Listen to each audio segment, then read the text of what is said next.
I've used, and I'd say I've successfully used the Thorotread with people who are starting out with their fitness program, and they start to understand what core engagement is, and you show them how it's like pushing a car, pushing a shopping cart. You can touch them while they're moving, and they feel their core muscles engaged.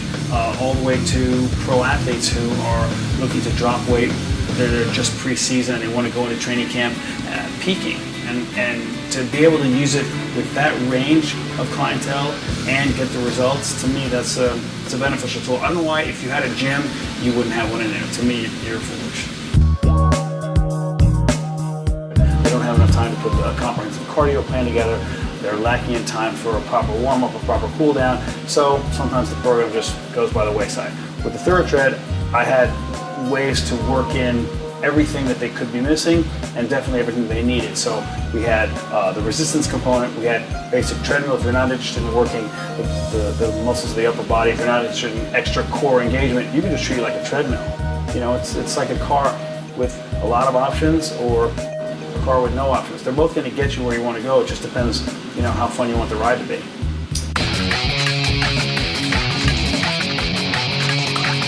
All right, so max elevation, 25 at 20 pounds with a static hold.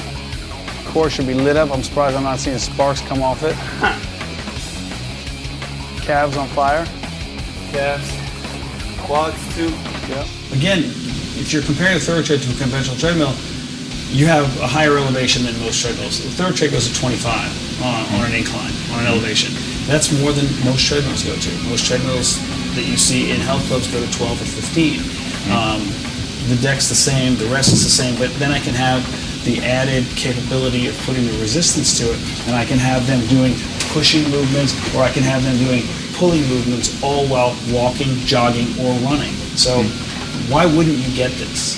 And if you have an answer, feel free to email me.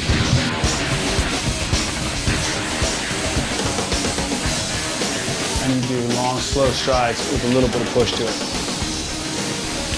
Right. Right. Like a one-to-one lower body, upper body press. Boom.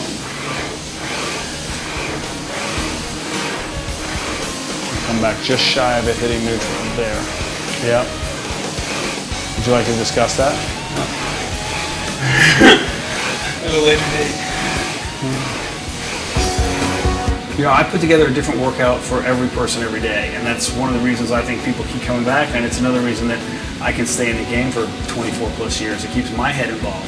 And if I'm working with a pro athlete or if I'm working with somebody who is a pro parent, either way, they still want to get the most out of their workouts. And I can do something that challenges them from a cardiovascular standpoint. I can do something if we're rehabbing a lower back injury. I can do something if they just want to get a little more out of a shorter time cardio interval than they may have normally allotted. I can still create something on the Thorotread that's going to give them all they can handle in that time. I mean, I have people literally, you should have called this the tap out, because when they're done, they're done.